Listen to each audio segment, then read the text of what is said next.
Hey guys, if you enjoy this kind of long video, please subscribe now. It really helps me upload new videos every day. Welcome back to the sleepy corner of YouTube, where we dim the lights, grab a warm drink, and dive deep into the less than thrilling, yet undeniably fascinating corners of history.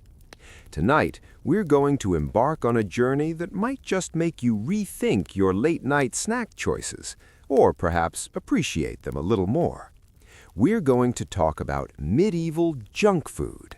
And by junk food, I mean the kind of stuff that probably didn't do anyone any favors health-wise, even back then. So settle in, get cozy, and let's explore the surprisingly weird world of historical treats. When we think of medieval food, our minds often conjure images of roasted meats, hearty stews, and perhaps some rather bland bread. And you wouldn't be entirely wrong, but just like today, people in the Middle Ages had a sweet tooth, a craving for something a little extra, something that wasn't strictly necessary for survival. They wanted snacks. They wanted convenience. They wanted, dare I say, junk. The concept, of course, wasn't called junk food back then. It was just food, but with an emphasis on indulgence and often a distinct lack of nutritional value. It fits our modern definition quite nicely. Now, one of the first things to understand about medieval treats is the sheer importance of sugar, or rather, the lack thereof for most people. Sugar was a luxury, an exotic spice, not the ubiquitous granulated stuff we pour into our coffee with abandon today. So when it was often used with a certain degree of fanfare. It was a sign of wealth, a demonstration of status. If you were serving up a dish loaded with sugar, you were basically shouting to the world, "Look at me, I am rich." Honey, on the other hand, was much more common. It was the natural sweetener of choice for the vast majority, and it found its way into countless concoctions that, to our modern palates, might sound a bit odd, but we'll get to those. Let's start with something that might sound familiar, but with a medieval twist: gingerbread. Now, you might be thinking of those cute little gingerbread men you decorate around the holidays. Forget those. Medieval gingerbread was a different beast entirely. It wasn't always baked, for starters. Sometimes it was just a paste of breadcrumbs, honey, and spices pressed into molds and then dried. Imagine a dense, chewy, almost leathery block of spice and sweetness. Doesn't exactly scream delicious holiday treat, does it? The spices, of course, were crucial. Ginger, obviously, but also cinnamon, cloves, nutmeg, and sometimes even a touch of saffron, because why not add a ridiculously expensive coloring agent to your sweet bread paste? It was all about making an impression. And often, these gingerbread creations were quite elaborate, molded into the shapes of animals, coats of arms, or even kings and queens. They were edible art, basically, and probably quite hard on the teeth. Speaking of things that were probably hard on the teeth, let's talk about wafers. Not the delicate, airy kind you might find today. Medieval wafers were often made from a thin batter, baked between two iron plates, not unlike a waffle iron. They could be sweet or savory, but the sweet ones were definitely in the junk food category. Imagine a very thin, crisp cookie, often flavored with honey or sugar, if you were lucky, and spices. They were popular at feasts and banquets, often served with wine or hippocras, which was basically spiced wine, a sort of medieval cracker, if you will, but with a lot more pizzazz. And then there were fritters. Oh, the fritters. These were essentially bits of dough or fruit or vegetables, deep-fried, because, let's be honest, everything is better deep-fried. Think of them as the medieval equivalent of a donut or a churro, but without the benefit of modern leavening agents or precise temperature control. They were often made with a simple flour and water batter, sometimes enriched with eggs or milk if you were feeling fancy, and then they were plunged into hot animal fat, lard mostly, because, again, why not? After frying, they would often be drizzled with honey or sprinkled with sugar and spices. Apples were a popular addition, making apple fritters a medieval classic. But you could also find fritters made with various other fruits, or even cheese. The sheer variety was impressive, and the appeal was undeniable. It was a quick, easy, and satisfyingly greasy treat, perfect for a quick energy boost, or more likely, a rapid descent into a food coma. Let's not forget about candied fruits and nuts. This was another way to preserve and sweeten natural produce, turning something healthy into something decidedly less so. Fruits like dates, figs, and even cherries were often boiled in sugar syrup until they were completely saturated and glistening. Nuts, too, were given the sugar treatment, often coated in a hard candy shell. These were the kind of treats that noblemen would carry with them on journeys, a readily available source of sugar and calories, and probably a good way to lose a filling or two.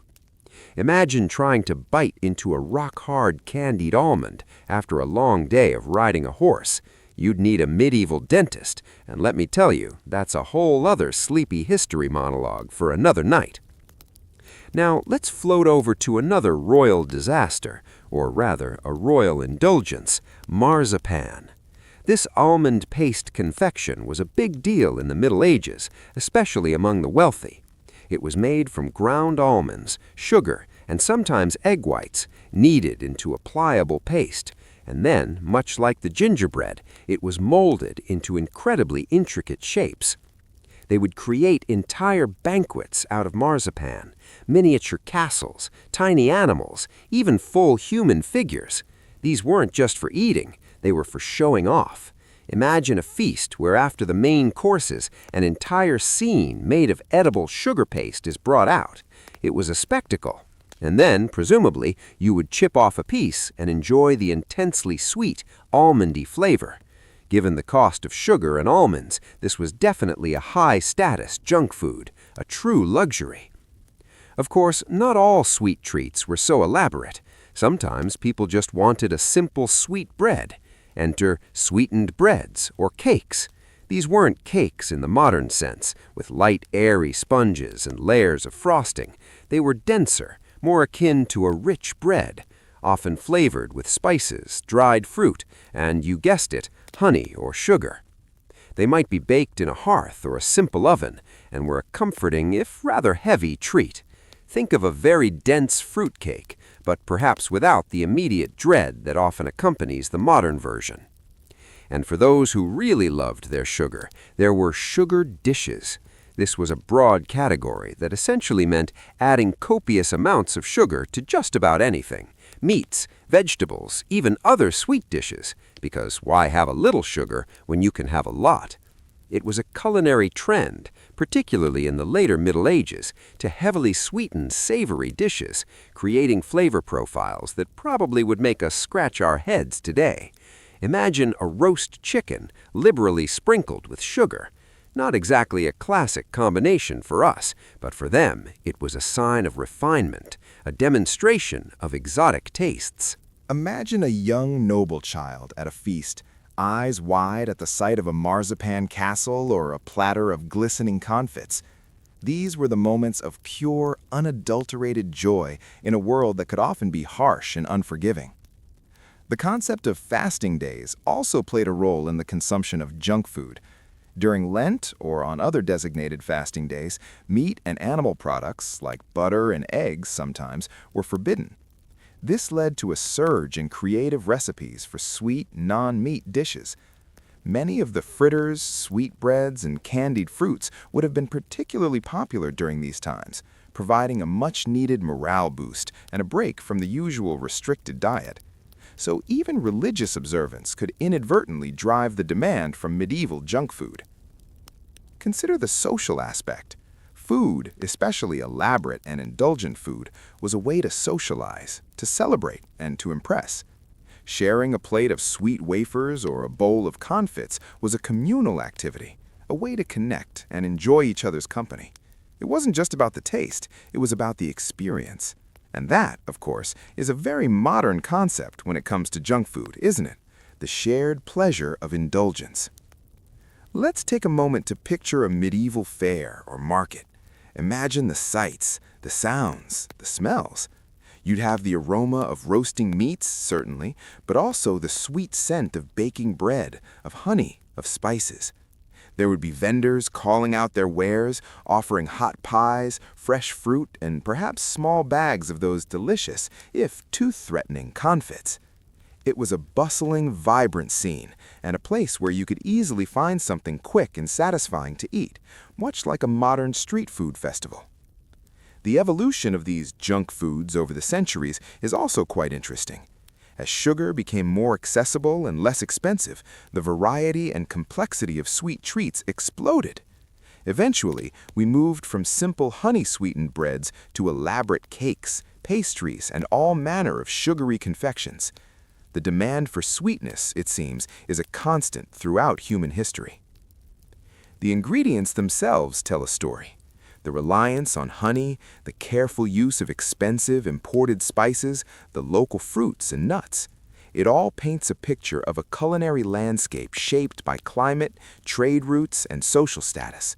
A nobleman's marzipan creation was a world away from a peasant's handful of wild berries, but both served that fundamental human desire for something sweet, something extra, something beyond the basic necessity of sustenance.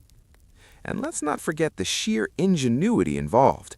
Without modern ovens, mixers, or food processors, medieval cooks were still able to create an astonishing array of treats. They used open fires, hearths, and simple hand tools to transform basic ingredients into elaborate confections. It speaks to a deep human creativity, a desire to elevate food beyond mere fuel. We often look back at history with a sense of romanticism, imagining a simpler time. But when it comes to food, and especially junk food, it seems that human nature hasn't changed all that much. We still crave comfort, indulgence, and that little spark of joy that a sweet treat can bring. The forms might have changed, but the fundamental desire remains the same. So, the next time you're unwrapping a candy bar or biting into a donut, take a moment to consider its medieval ancestors, the gingerbread paste, the fritters fried in lard, the rock-hard candied almonds. They might not sound as appealing to our modern palates, but they represent a continuous thread in human history, the desire for something delicious, something indulgent, something a little bit junky. Let's float over to another royal disaster, or perhaps a royal obsession with food that bordered on the obsessive. We'll leave the realm of general medieval treats and dive into the specific culinary eccentricities of some historical figures, because of course, kings and queens had the means to take their junk food habits to an entirely different level. Consider King Henry VIII. While his reign is often associated with wives and beheadings, his diet was also legendary. He was a man of enormous appetites, and his feasts were spectacles of gluttony. While much of his food was savory and rich, he also had a penchant for sweet things. Sugar, by his time, was becoming slightly more available, though still a luxury. Henry would have consumed vast quantities of sweetened dishes, marchpanes, a type of marzipan, and jellies. Not the wobbly, fruit-flavored jellies we know today, but often savory jellies, or those made with meat stock, then sweetened and colored. Imagine a jelly molded into the shape of a castle, gleaming with saffron yellow, and then served as a dessert. It was all about presentation and excess. Henry's doctors were constantly warning him about his diet, particularly his consumption of rich foods and sweets, but to no avail. The king indulged, and his health, of course, suffered for it. His love for lavish banquets and endless courses, often culminating in an array of sweet subtleties, contributed significantly to his later health problems, including gout and obesity. For Henry, food wasn't just sustenance, it was a demonstration of power, a source of pleasure, and ultimately a contributor to his undoing. Another figure who had a notable sweet tooth was Elizabeth I. While often depicted as a strong and formidable monarch, she also had a significant weakness for sweets. Her teeth, by all accounts, were in terrible condition, blackened and decayed from a lifetime of sugar consumption. This was a common affliction among the wealthy, who could afford to indulge in the newly available sugar. Elizabeth loved her sweet plums, which were essentially small confits, as well as marzipan and various sweet pastries. Her diet, while seemingly refined, was actually quite damaging to her dental health. Imagine having to conduct affairs of state, make grand speeches, and appear before your court, all while suffering from constant toothaches and a visibly discolored smile. It certainly adds a layer of human vulnerability to the image of the Virgin Queen. Her indulgence in these sweet treats was a small personal rebellion against the demands of her public persona. Let's float over to the French court, where culinary extravagance reached new heights. The French aristocracy, particularly during the Renaissance and later periods, were masters of elaborate desserts and confections. Sugar became a central component of their culinary art. Think of the intricate sugar sculptures, the delicate pastries, and the endless array of candied fruits and nuts. Catherine de' Medici, an Italian noblewoman who became Queen of France in the 16th century, is often credited with introducing many Italian culinary innovations to the French court, including a greater emphasis on refined sweets and pastries. She brought with her skilled confectioners who could create dazzling sugar creations and delicate confections that would have been the ultimate in junk food for the time. These weren't just snacks, they were works of art, designed to impress and delight. The sheer amount of sugar consumed by the elite was staggering. It wasn't uncommon for noble families to spend enormous sums on sugar, which was seen as a mark of prestige.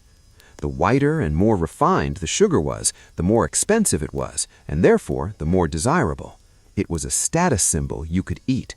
Imagine a French noblewoman delicately nibbling on a perfectly crafted marzipan rose or a piece of candied violet while gossiping about court intrigue. These small indulgences were a part of the daily fabric of aristocratic life, a brief escape into a world of pure sweetness amidst the political machinations and social pressures. Even children in noble households would have been exposed to these sugary delights from a young age, often to the detriment of their health. We have accounts of noble children with severe tooth decay, a direct consequence of their access to unlimited sweets. It was a trade-off, perhaps, between momentary pleasure and long-term dental agony. And then there's the sheer variety. Beyond the marzipan and the comfits, there were also biscuits. Not the fluffy American kind, but rather hard, dry cookies, often flavored with spices and sugar, designed to be dipped in wine or coffee, once coffee arrived on the scene. These were portable, long-lasting, and a perfect little sweet something to have on hand. The demand for these sweet treats also fueled the burgeoning trade in spices and sugar, contributing to global exploration and colonialism. The desire for junk food, in a way, played a small but significant role in shaping world history. From the sugar plantations in the Caribbean to the spice markets of the East, the insatiable sweet tooth of Europe had far-reaching consequences.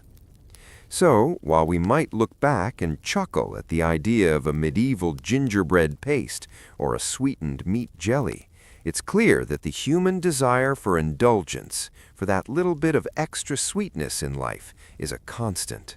And perhaps as we drift off into slumber, we can appreciate our own modern junk food just a little bit more, knowing that it's part of a very long, very sweet, and sometimes very strange historical tradition. Thank you for joining me tonight on this journey through medieval treats. I hope you're feeling suitably relaxed and perhaps a little hungry for something sweet.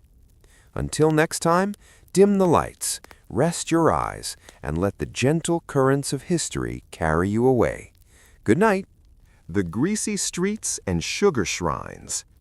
So, we've dipped our toes into the sugary habits of the highborn, but let's float over to the muddy, bustling streets of a medieval city, say London or Paris around the 14th century. If you were a peasant or a modest tradesman, you weren't exactly snacking on gilded marzipan, but that didn't mean you were stuck with bland porridge every single day. No, the medieval street food scene was alive, well, and frankly, a bit of a health inspector's nightmare.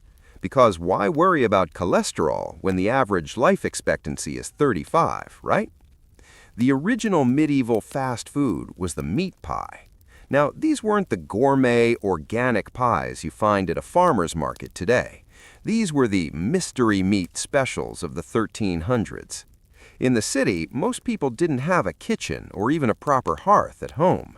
They just had a room. So they relied on cook shops. These shops were the medieval equivalent of a 24-hour drive-through. They sold hot pies, pasties, and flans at all hours. The catch? Well, medieval urban legends and some very real court records suggest that these pie sellers weren't always using the freshest ingredients.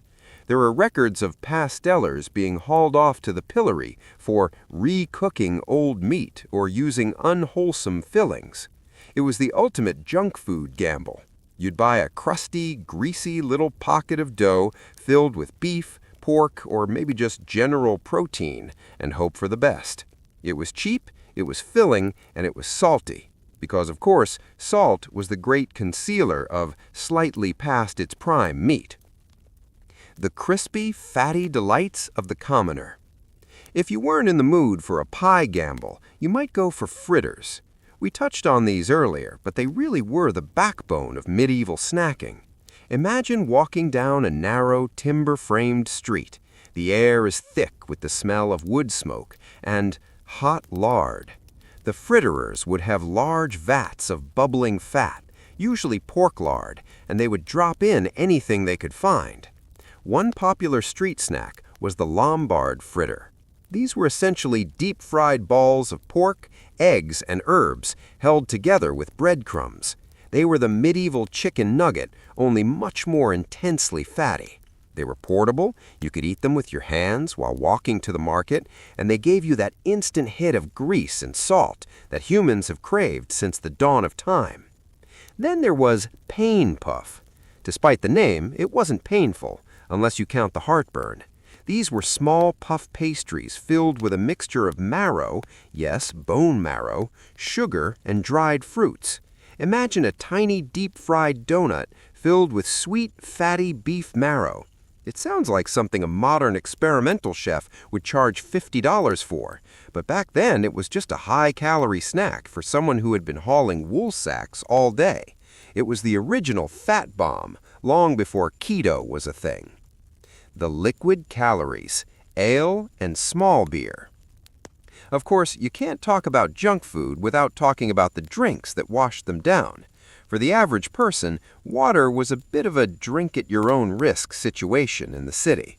So they drank ale. Now, this wasn't the refined craft IPA your neighbor brews in his garage. This was thick, cloudy, and full of sediment. It was basically liquid bread. People drank it for breakfast, lunch, and dinner. It was caloric, mildly alcoholic, and frankly, a bit of a nutritional crutch. If you were a medieval laborer, your afternoon snack might just be a giant tankard of ale and a chunk of salty, coarse bread. It was a cycle of salt and liquid. You'd eat a salty, greasy pie from a street vendor, which made you thirsty, so you'd go to the ale house for a drink, which made you hungry again, and so the cycle continued. It was a lifestyle, a slightly tipsy, very bloated lifestyle. The royal sugar plate and the art of overkill. Let's float back up to the palace because the contrast is just too good to ignore. While the peasants were gambling with meat pies, the royals were turning sugar into a literal weapon of social dominance. By the late Middle Ages, the elite had discovered sugar plate. This was a mixture of sugar, gum tragacanth, a natural sap, and rosewater. It created a paste that was essentially medieval Lego. You could mold it into anything, and they did. At a royal banquet, they wouldn't just serve a cake. They would serve a subtlety, a massive edible sculpture. They would build entire cathedrals out of sugar plate. They would make life-size deer that bled red wine when you cut into them. They even made sugar-coated real birds that would fly out of a crust when opened. The famous 4 and 20 blackbirds wasn't just a nursery rhyme. It was a legitimate, albeit a chaotic, catering choice. This was the ultimate junk food because it wasn't even about the taste anymore. It was about the excess. The sugar was often so thick and the sculptures so hard that you couldn't really eat them in a normal way. You'd just chip off a piece and suck on it like a hard candy. It was pure, unadulterated vanity in glucose form. The sops and the soggy end of the day. As the sun set on the medieval world and the candles were lit, there was one final snack before bed. This was the sop. If you were wealthy, your sop might be a piece of fine white bread, known as manchet, soaked in a bowl of sweet, spiced wine like hippocras. If you were a peasant, it was a crust of dark, gritty rye bread soaked in the leftover liquid from the vegetable pottage. It's a very sleepy way to end a meal, isn't it? Just bread slowly disintegrating in liquid. It required no chewing, which was great if your teeth were already half rotten from the confits we talked about earlier. It was soft, warm, and comforting. It was the medieval equivalent of cereal and milk at 11 p.m.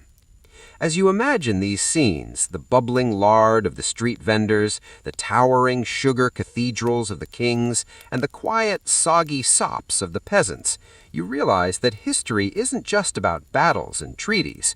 It's about the small, weird, and often greasy choices people made when they were hungry and looking for a little bit of comfort in a very difficult world.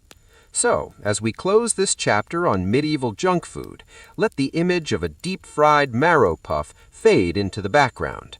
Your own bed is much softer than a medieval straw mattress, and your snacks probably won't give you the plague. And that, I think, is a very comforting thought to sleep on.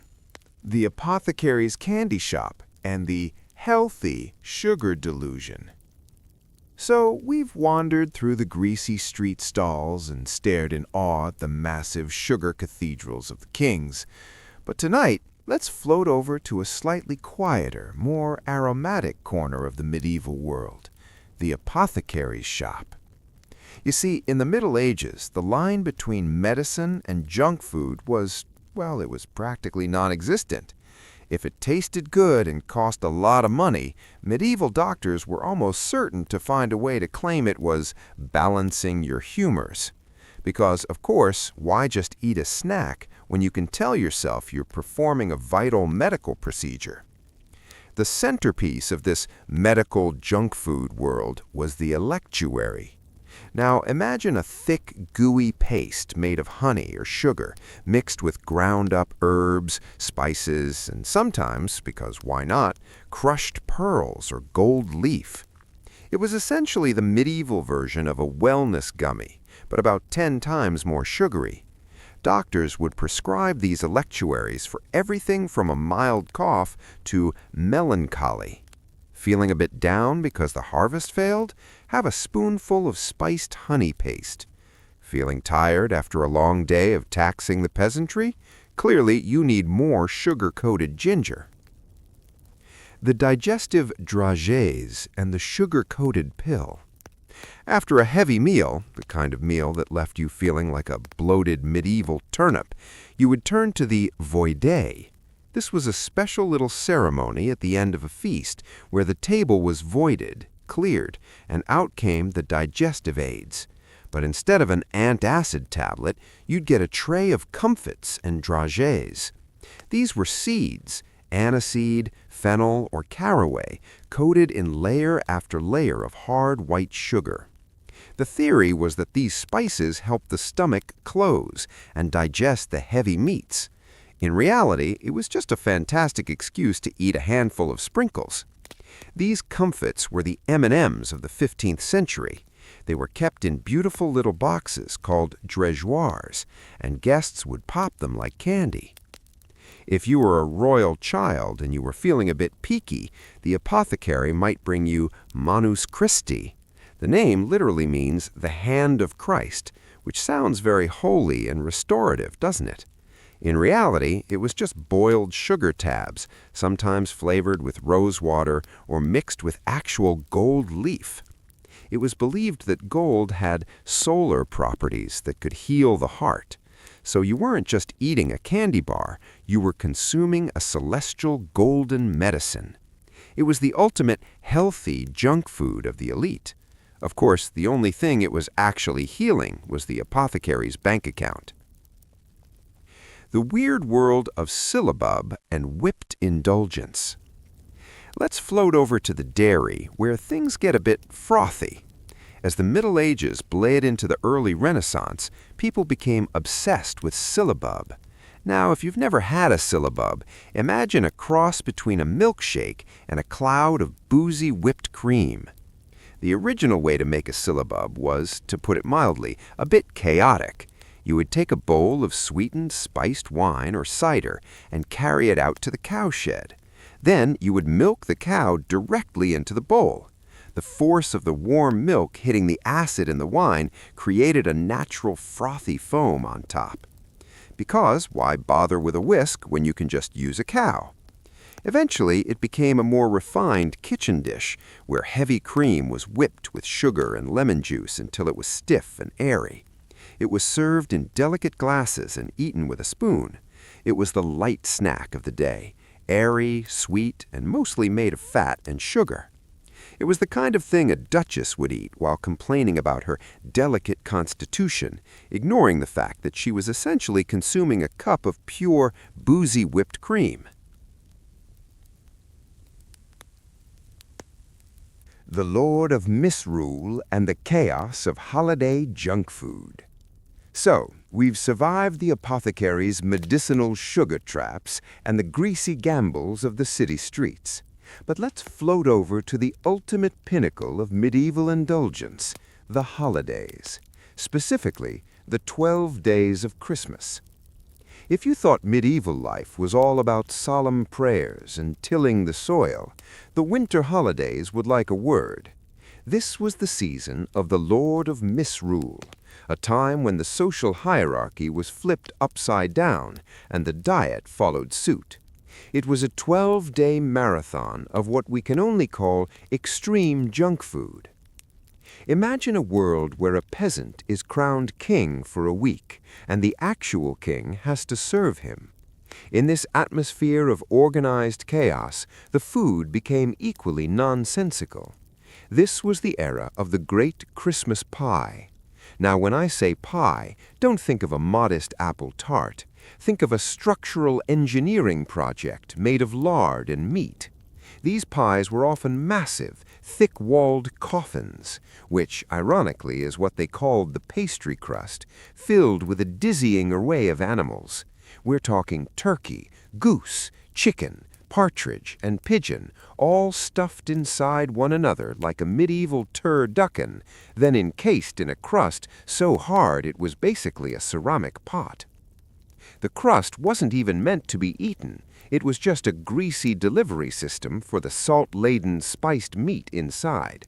It was the ultimate holiday junk, heavy, over-processed by the standards of the time, and designed to keep a crowd of rowdy, celebrating revelers in a state of salt-induced thirst. The boar's head and the mustard glaze. No medieval Christmas was complete without the boar's head. This was the centerpiece of the feast, often carried into the hall with a literal parade and a song. But if you look past the heraldry, it was essentially a giant platter of fatty, salty pork skin and snout, decorated with rosemary and tucked into a bed of mustard. The mustard itself was a medieval obsession. It wasn't the smooth yellow stuff you put on a hot dog. It was a gritty, sinus-clearing paste mixed with honey and vinegar. It was the hot sauce of the 14th century. People would slather it on the fattiest cuts of meat to cut through the grease. It was a cycle of extreme flavors, incredibly salty meat followed by incredibly sharp mustard, washed down with incredibly sweet ale. Your taste buds wouldn't know what hit them. It was the medieval equivalent of eating a bag of salt and vinegar chips followed by a liter of soda, pure sensory overload. The frumenty, the porridge that wanted to be a dessert. During these winter festivals, one dish reigned supreme among the common folk, frumenty. Now, frumenty is a strange creature. It's a thick pottage made of cracked wheat boiled in milk. On a normal Tuesday, it was a boring, healthy breakfast, but for the holidays, it got the junk food makeover. They would load it with egg yolks, sugar, saffron to make it look expensive and yellow, and dried currants. If you were wealthy, you might even add pieces of venison. It was a confusing, sweet, and savory sludge that sat in your stomach like a lead weight. Imagine a bowl of oatmeal that's trying to be a custard, a beef stew, and a fruit cake at the same time. It was the ultimate comfort food that promised a very long, very deep nap immediately after consumption. The 12th night cake and the bean of fate. As the holiday reached its climax on 12th night, out came the 12th night cake. This was a dense, spice-heavy fruit cake, but it contained a secret. Hidden inside the dough was a single dried bean and a pea. If you found the bean in your slice, you were the king of the bean for the night. If you found the pea, you were the queen. It was a fun game, sure, but let's look at the cake itself. It was packed with junk, candied peel, suet, which is raw beef fat, because why use butter when you can use kidney fat, and massive amounts of honey. It was designed to be preserved for weeks, which meant it was essentially a brick of sugar and fat. It's the direct ancestor of that fruitcake your aunt still tries to give you every December, the one that could probably be used as a doorstop.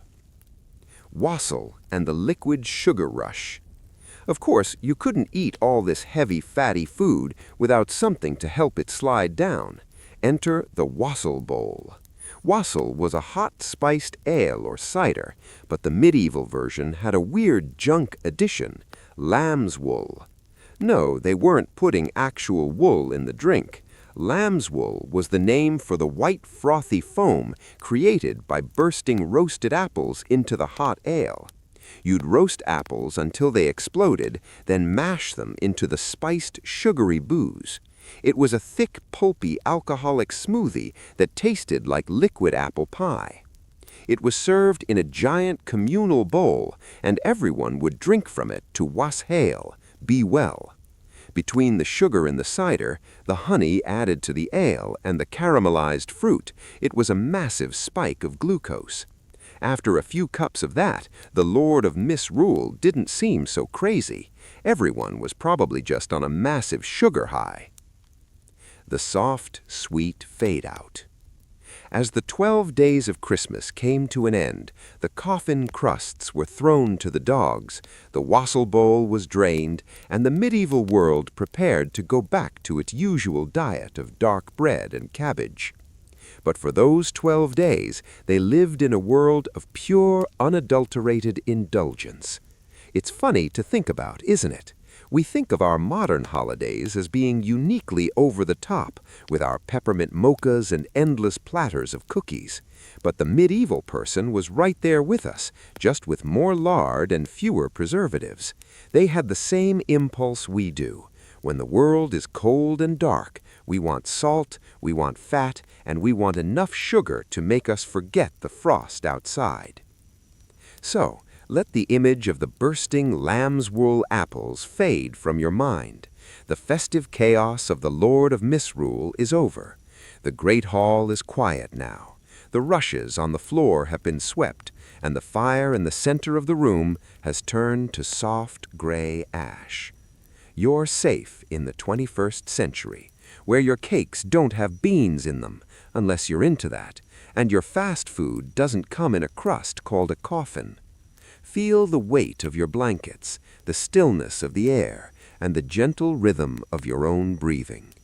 The history of junk food is long and greasy, but tonight it's just a story to help you drift away. Thank you for spending these 4 parts with me, exploring the weird, sweet, and salty corners of the medieval palate. It's been a long journey from the gingerbread paste to the wassail bowl, and you've earned your rest. The lights are low, the world is still. It's time to sleep. Good night. The Lenten loopholes and the fishy fast food fix. So, we've survived the chaos of the Lord of Misrule and the sugar-laden medicine of the apothecary. But there is one final, strangely quiet corner of the medieval world we need to float through before we let the history books close for the night.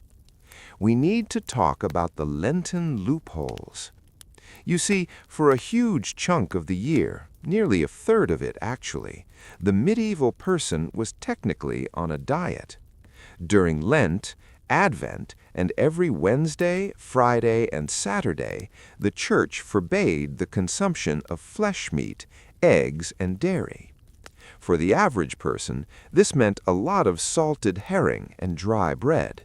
But for the medieval mind, which was remarkably creative when it came to avoiding boredom, these fast days became the ultimate breeding ground for some of the weirdest junk food in history.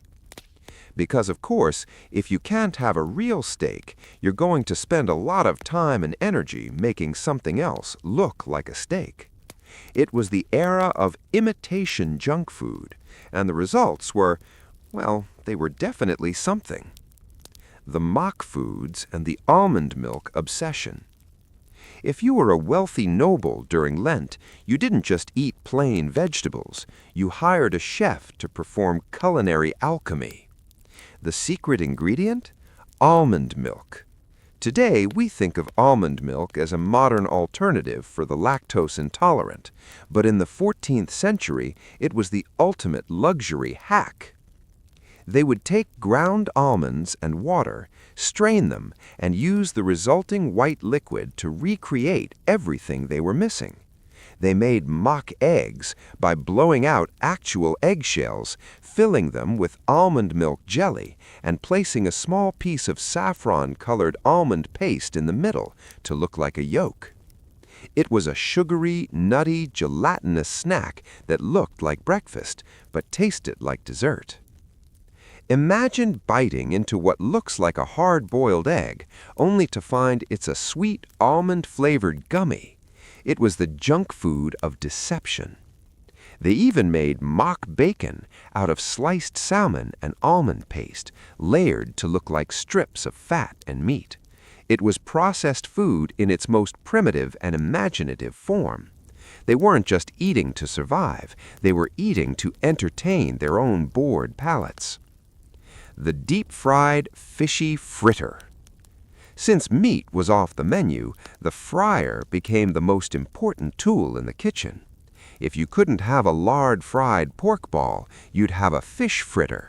But these weren't just simple pieces of fried cod. Oh no! The medieval cook would take figs, raisins, and minced fish, usually something salty like cod or eel. Mix them with flour and spices and drop the whole sticky mess into boiling vegetable oil, since lard was an animal product and therefore forbidden. The result was a sweet, salty, oily nugget that provided a massive hit of calories and sodium. It was the junk food of the masses during the holy season. You'd walk through a market in Lent, and instead of the smell of roasting pork, the air would be thick with the scent of frying oil and dried fruit. It was a heavy, greasy substitute for the real junk food of the rest of the year. It was a way to feel like you were indulging while technically remaining holy. It's a very human impulse, isn't it? Finding the narrowest possible path through the rules just to get a taste of something fried. The barnacle goose and the great biological scam. Now, if you were really desperate for meat during a fast day, you might turn to one of the most hilarious scams in natural history, the barnacle goose. Medieval scientists, and I use that term very loosely, claimed that certain geese didn't hatch from eggs. Instead, they believed these birds grew from barnacles attached to driftwood in the ocean. Therefore, since they were born from the sea, they weren't technically meat, they were fish. Of course, this was total nonsense, but it gave the elite a perfect excuse to eat a roasted bird on a Friday day. They would serve a fish goose, heavily spiced and glazed with honey, and tell themselves they were being perfectly pious. It was the ultimate junk food loophole, a salty, fatty poultry feast disguised as a religious observance. It's the kind of logic only a very hungry person with a very high status could truly get away with. Pretzels, the original prayer snack. As we float toward the end of our Lenten journey, we find a snack that survived all the way to our modern vending machines, the pretzel. Legend has it that pretzels were invented by monks as a reward for children who learned their prayers. The shape was meant to represent arms crossed in prayer. But more importantly for our story, the original Lenten pretzel was made only of flour, water, and salt. No eggs, no butter, no milk. This made it the perfect legal snack for fast days. It was crunchy, it was incredibly salty, and it gave you something to chew on while you waited for the sun to go down. It was the medieval version of a diet chip. People would buy them from street vendors, and they became so popular that they outlived the religious restrictions that created them. It's a reminder that even in a world of strict rules and religious fear, people still just wanted something salty and crunchy to munch on while they walked around. The sleepy sink into the shadows. As the sun sets on our final look at the medieval diet, the mock eggs are being put away, and the smell of fried fish and almond milk is fading. The great cycle of the medieval year, the feasts, the fasts, the sugar, and the grease, all comes to a quiet, rhythmic halt. We've seen the kings with their blackened teeth, the peasants with their mystery meat pies, and the monks with their salty pretzels. It's a world that feels so distant, yet the desires are so familiar. We all want that little hit of salt, that burst of sugar, that comforting weight of something fried when the day is long and the night is cold. But for you, the journey is over.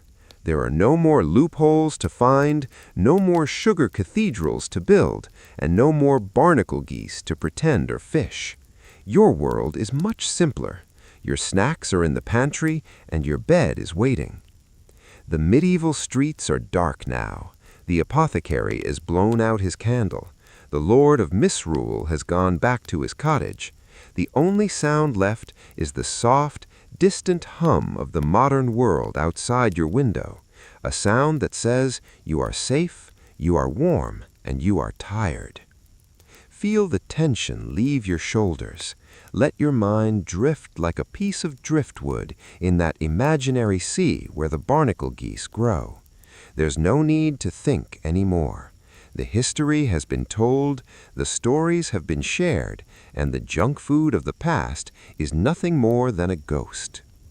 Thank you for staying with me through all these parts. It's been a pleasure to be your sleepy historian. But now it's time to stop listening. It's time to let the silence take over. The book is closed. The light is out.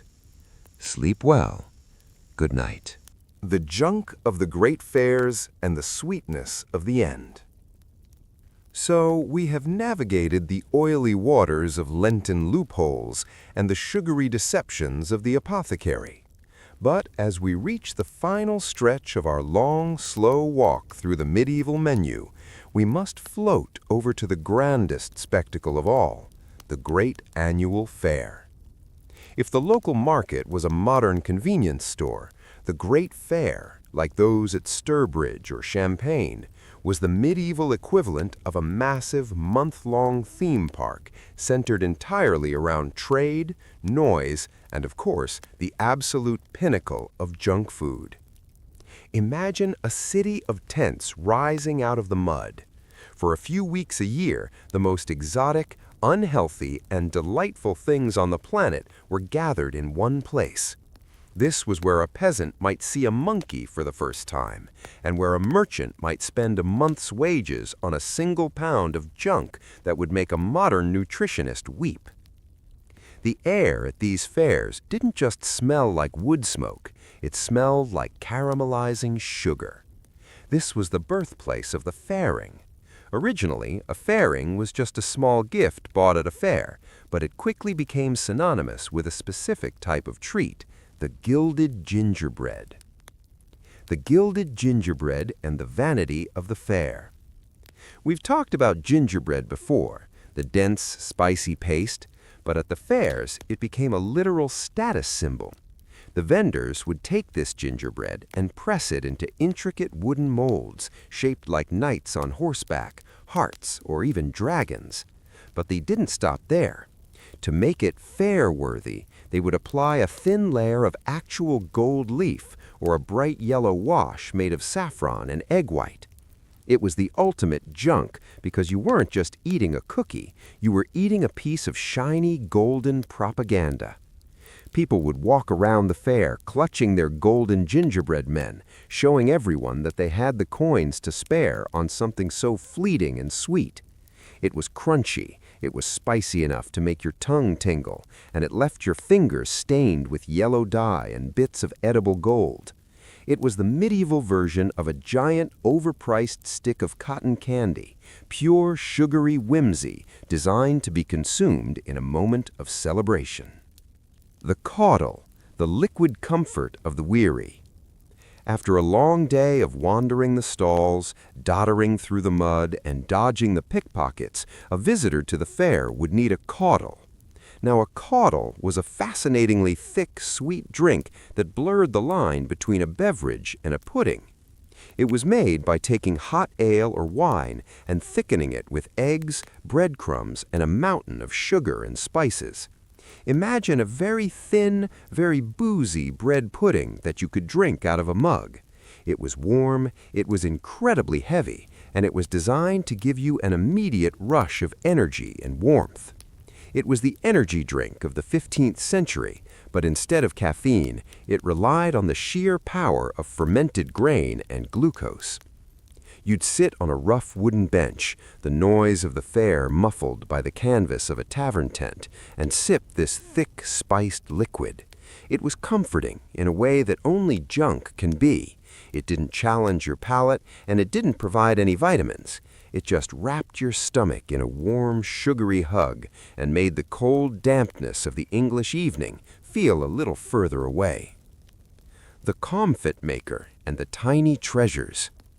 As we float through the fair, we pass the stall of the comfit maker. We've seen his work before, the sugar-coated seeds, but at the fair he brought out the premium stock. This included coriander comfits. Coriander was believed to have cooling properties, so these were the medieval version of a breath mint. But again, the junk element was the sugar. These tiny seeds were dipped in boiling sugar syrup as many as 20 or 30 times.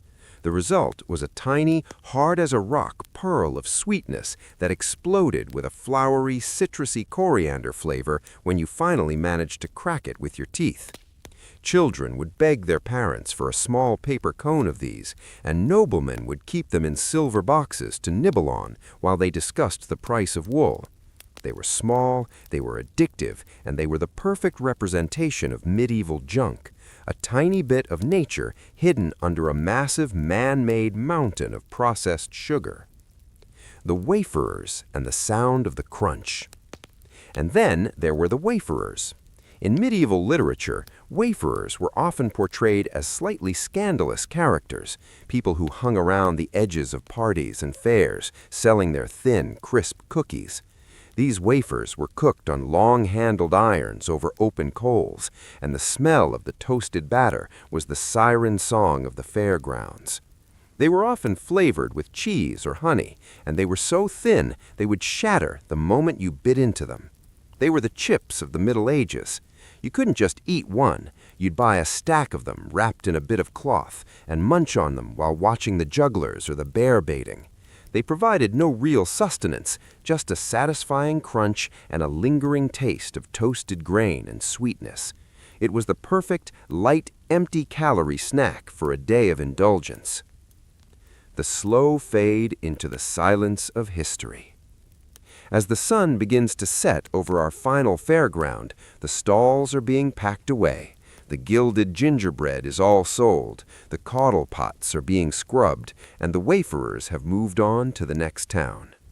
The medieval world, with its strange obsession with spiced fat and sugar-coated seeds, is slowly receding into the mist. We have traveled a long way together.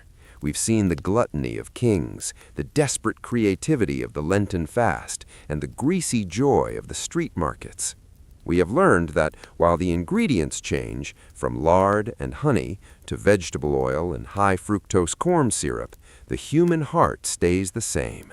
We are creatures who seek out the sweet, the salty, and the comforting. We are a species that will always find a way to turn a medicinal herb into a candy and a plain piece of bread into a soggy, sugary treat. As you lie there now in the quiet of your own time, feel the distance between you and those muddy fairgrounds. You are safe. You are warm. You don't have to worry about the price of saffron or the quality of a meat pie bought from a stranger. The history of junk food is a long, winding road, but for night, that road has reached its end. The voices of the fair have faded. The smell of the roasting apples is gone. The heavy, sweet caudle has done its work, and a deep, heavy tiredness is settling over everything. Let your thoughts drift like the smoke from a dying campfire. There is nothing left to learn, nothing left to remember. The medieval world has fallen asleep, and it's time for you to do the same.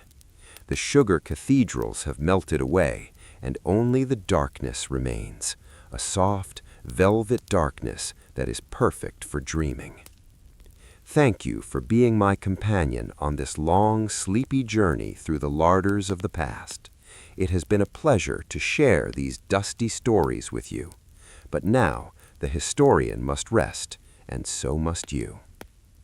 The world is still, the air is cool, the night is long. Sleep deep, sleep well. Good night.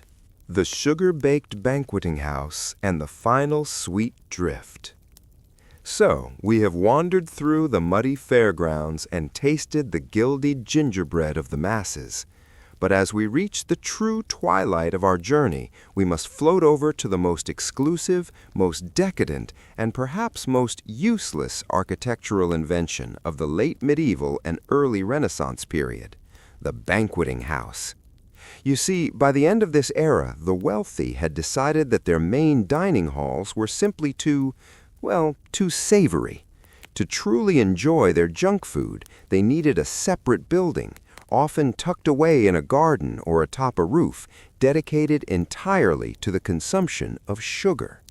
Imagine a tiny, ornate tower, far removed from the smells of roasting meat and the noise of the great hall. This was the sugar shrine.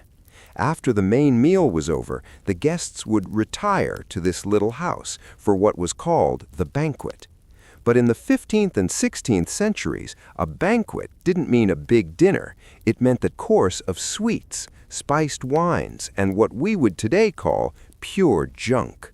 It was the ultimate medieval after-party, and the food served here was designed to be as light, as expensive, and as nutritionally void as humanly possible. The leche and the rainbow jellies. In these tiny garden houses, the guests would find tables laden with leches. No, not the Spanish word for milk, though the root is similar. A medieval leche was a firm, sliced jelly or paste. But these weren't your grandmother's fruit preserves. These were vibrant, multicolored strips of sweetened cream, almond milk, and rose water, thickened with isinglass, which, in the spirit of medieval weirdness, is a collagen derived from the dried swim bladders of fish. They would layer these jellies to create rainbows or checkerboard patterns. Imagine a plate of bright purple, saffron and turnsole, vivid yellow, extra saffron, and deep red, sandalwood, strips of bouncy, fish bladder-thickened sugar cream. It was the medieval equivalent of a fruit leather or a gummy worm, but with a much more sophisticated and slightly fishy origin story. It was the height of fashion to pick up these wobbling, translucent slices with a silver knife and let them melt on your tongue. It was pure texture, pure color, and pure indulgence. The sugar plate utensils, eating the dishes. But the true peak of banqueting house madness was when the dishes themselves became the junk food. We've touched on sugar plate before, that malleable paste of sugar and gum. But at these high-end parties, they would mold the sugar plate into the shapes of playing cards, dice, and even the spoons and wine goblets. Imagine the scene. You finished your spiced wine, and then, instead of putting your glass down, you simply bite the rim off and eat it. Or you're playing a game of cards, and after a particularly bad hand, you eat your ace of spades. It was the ultimate display of disposable wealth. You were so rich that you could afford to turn your tableware into candy. It was brittle, it was cloyingly sweet, and it was probably terrible for your digestion, but it was the most refined way to consume junk.